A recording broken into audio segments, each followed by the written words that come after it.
Good afternoon, ladies and gentlemen. Welcome to another propaganda review with me, your host Imperial Dane, reviewing today Total War Warhammer. Yes, indeed, by Creative Assembly, the Total War rather gives away based on the Warhammer fantasy universe. None of that Age of Sigma nonsense, which quite frankly I wouldn't even call proper Warhammer. It's more Warcraft than Warhammer, and even then a rather poor imitation. But Total War Warhammer or Total Warhammer or just, Warhammer Total War, whatever, float your boat. Total War game based on the Warhammer Fantasy Universe. 5 factions usually made, well, 4 technically. There's the Warriors of Chaos. I'll sort of get to them a bit later when I've sort of done the sort of main game review. Basically 4 factions: Empire, Dwarves, Greenskins, Vampire Counts. These 3 pretty much being the primary sort of faction. Vampire Counts sort of still there, but not quite huge in the lore.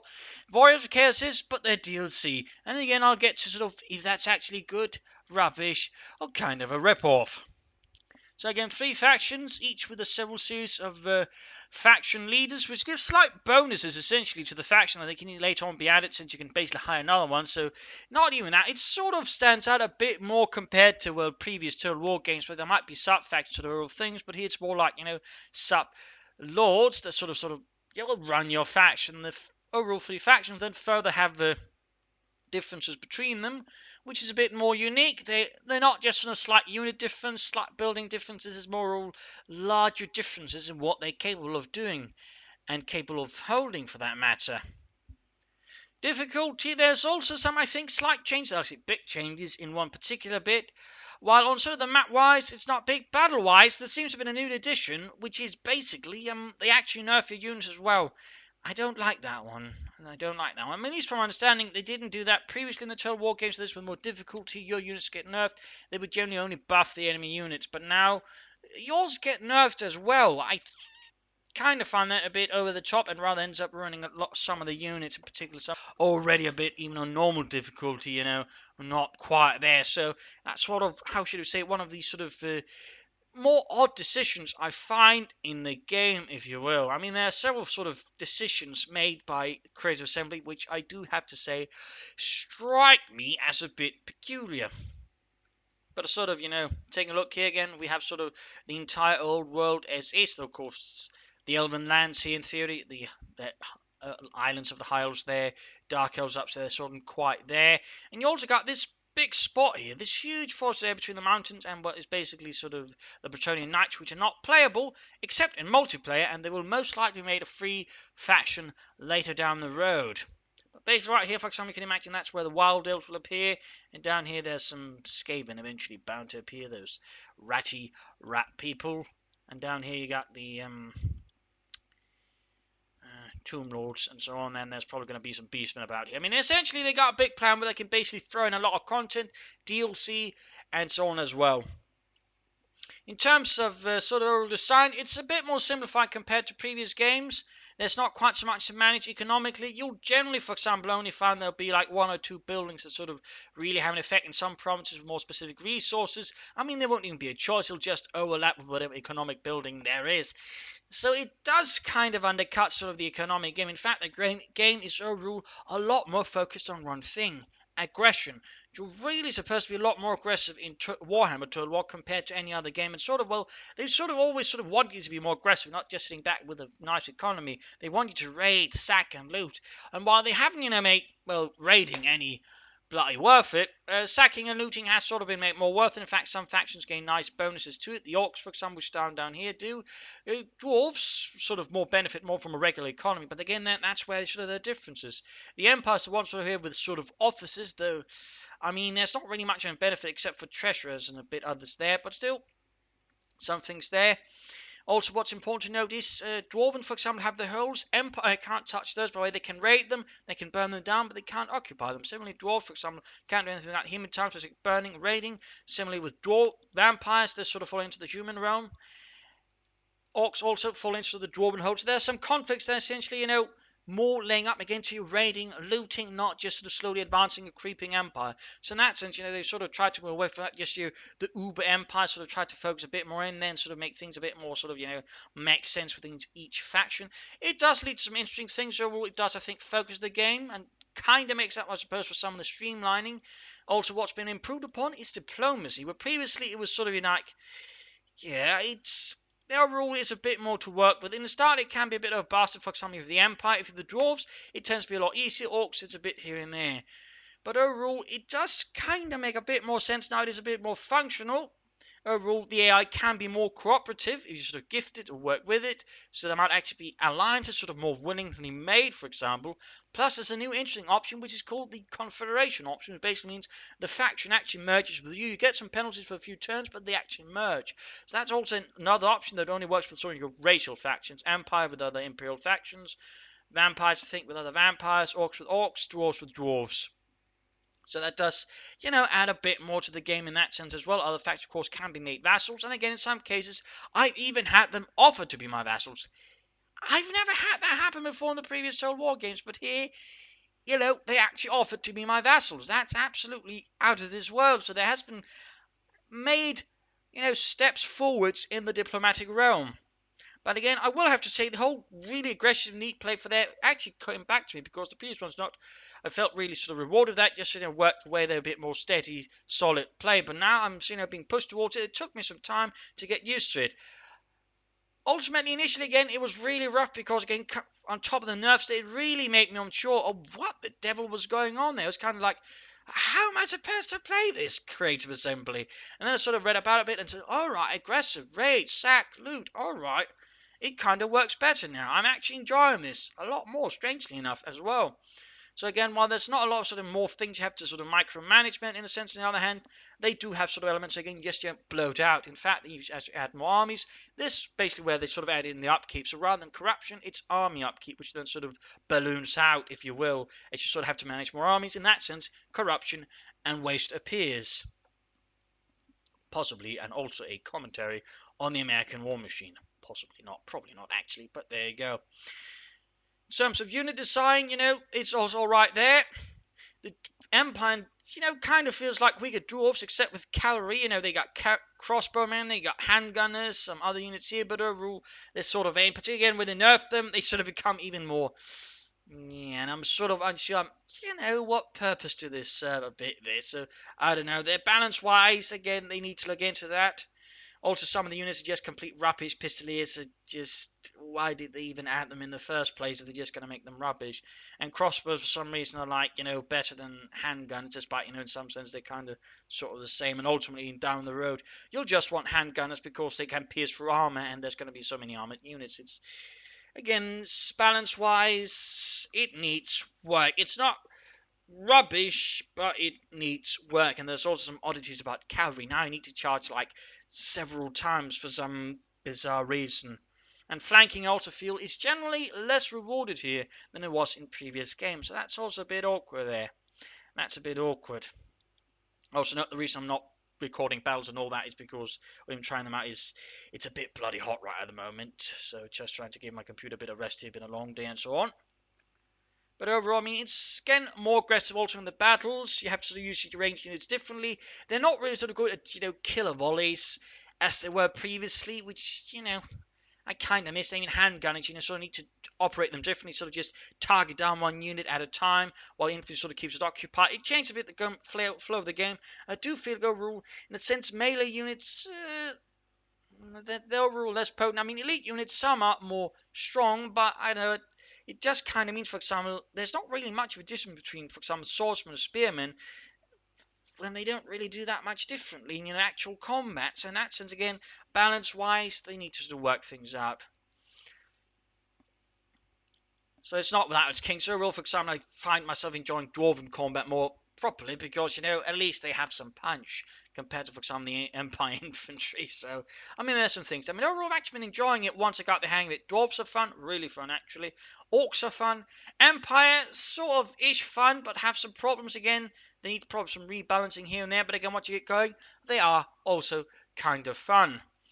Though I will have to say, and I'm not sort of loading up for the dialogue here, just, volumes and all that, but basically, I don't know who wrote the lines for the Empire, but they're absolute utter rubbish. It's Ulrich this, Sigmar this, not a shred of personality. It's like, whoever wrote this was a complete buffoon. He just didn't know what to do and just sort of went, all right, there's these gods. Let's just reference them a lot. I'm sure that'll do. I mean, it doesn't really catch any of the effort of the Empire, their sort of style. In that sense, that's a letdown. I mean, with the dwarves, they have wronged us. War of vengeance. Orcs, stop, stomp, loot, raid.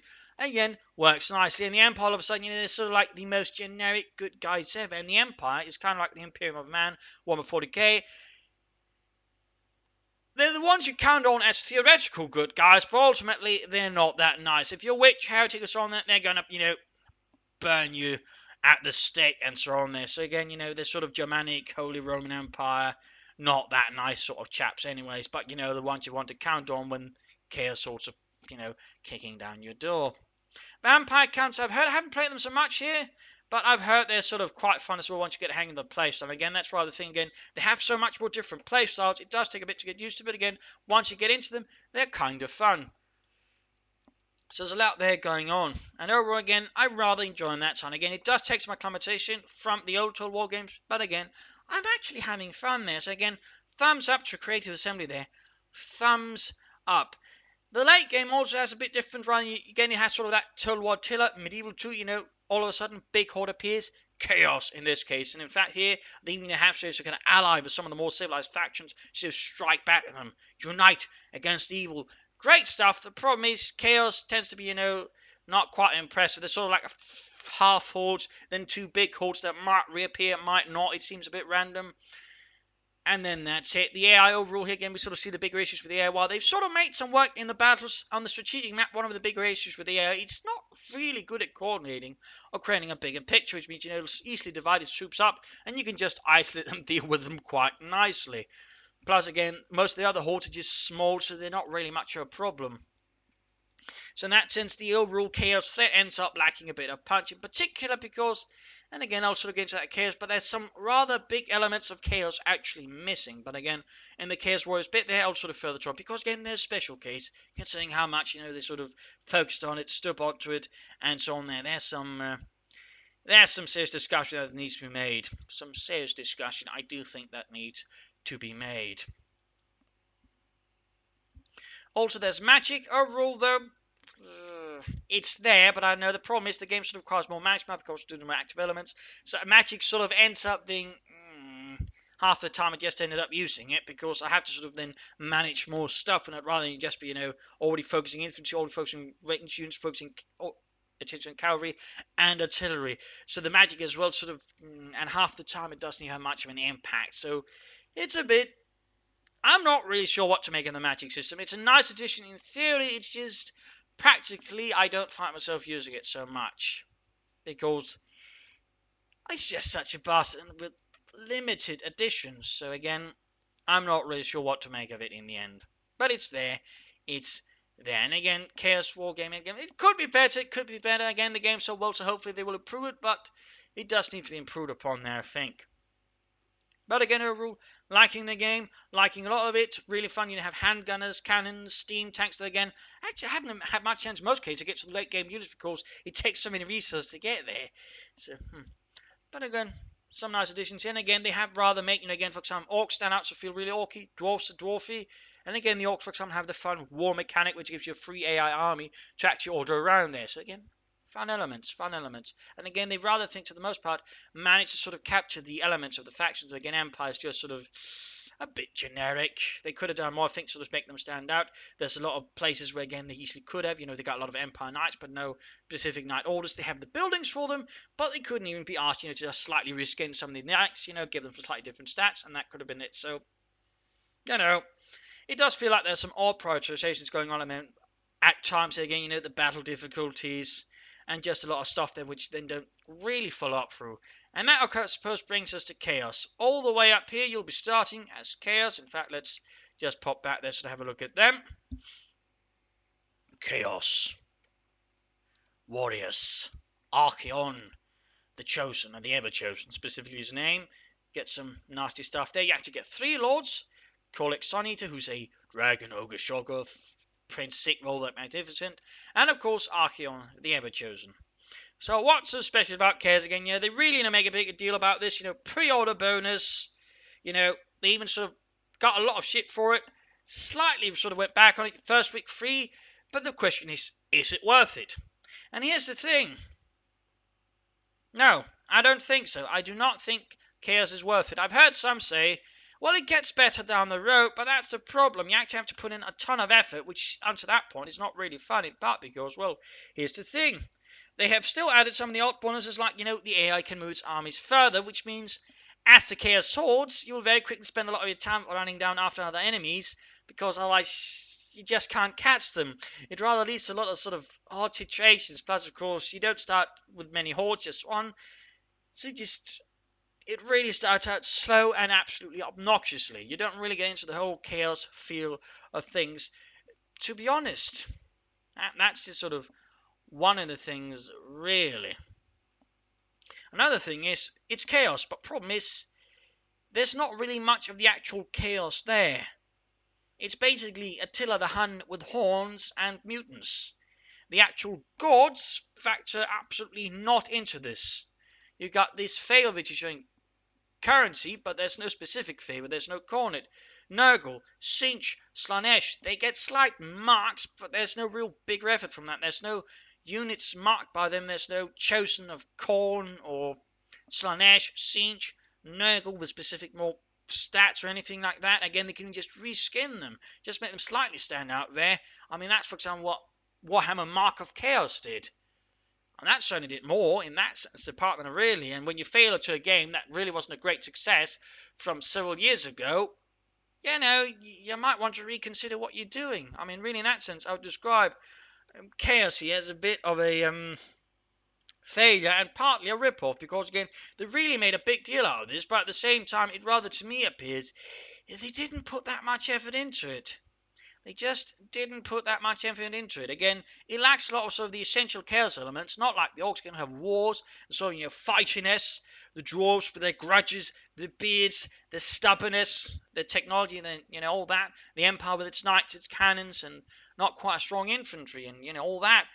But chaos, it really lacks that essential part. The chaos, the gods themselves are not apparent. Again, your Archeon the Ever-Chosen leading, the four gods, the champions, yet they are not there. There's no chosen of Nurgle, again, anything like champion of Nurgles. There is nothing there. And that's not good. That is not good. Not when, again, you're trying to extract extra money for this. Had this been, free content, I mean, I might not, be all great about it, but it's technically functional in a sense. But problem is, they didn't go there, now did they? They just sort of, probably just added a few extra units, a few more mutants, but they didn't really add the necessity. What was really necessary, again, the gods themselves. So it ends up being really a half faction, and one which is not really fun to play either. I mean, personally, I don't enjoy Horde, so obviously I'm a bit biased towards this, so keep that in mind.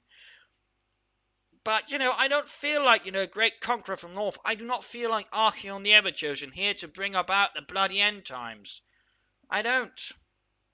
I just feel like Attila the Hun with really big horns and less of a horde, which really shouldn't be the case. So again, they rather fail then sort of, creating the chaos fantasy, the desire to end the world, bring chaos, despair, and triumph for the dark gods, because you don't care about the dark gods. That, again, is, as far as I'm concerned, a big failure there on behalf of that. So honestly, they shouldn't be, asking money for this. They should be giving this away for free, and then you maybe buff it up there a bit. But they aren't. They're actually asking money for this after a certain period. So if you're at this point wondering if you'd buy it, I would say no, unless you're absolutely determined to play Horde faction, in which case knock yourself up, be prepared for a hard fight uphill. But beyond that, this is not chaos. This is Attila the Hun with horns and mutants. This is the 300 version of Attila the Hun, Snyder and all that, or whatever it's called there. That's basically it, because it is not chaos. It is not chaos remotely. And again, it also means, again, in that sense, the late game, when you actually have to fight again, it lacks oomph, because there's no demon. Well, there's one demon, one greater demon, but it's no one you get to command. You all has to fight it. And even then, it's just one. There's no demonic hordes. And again, no mark of anything. It really just lacks massively there. Massively. And again, huge failure on, as far as I'm concerned. Again, this is not proper chaos, and it's just a failure.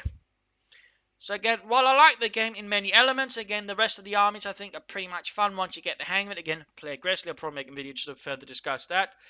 Again, I had a lot of fun. The battles are quite enjoyable. Again, I have some niggles with Empire and some other bits here. Again, some weapons don't quite make sense, units don't make sense, and so on. But overall, it's quite fun, and overall, for the most part, catches the Warhammer feeling. But again, the Chaos part is, for the larger part, a complete letdown. In part in challenge, but also in terms of playstyle, it's not proper Chaos. So, yeah, there you go. Hopefully this review sort of helped you, and if it did, subscribe, share, like it, and share with anyone. Of course, feel free to comment, ask for questions if there's some details I missed, and so on. So, thank you all for joining, and see you all another time for another exciting review. Cheers!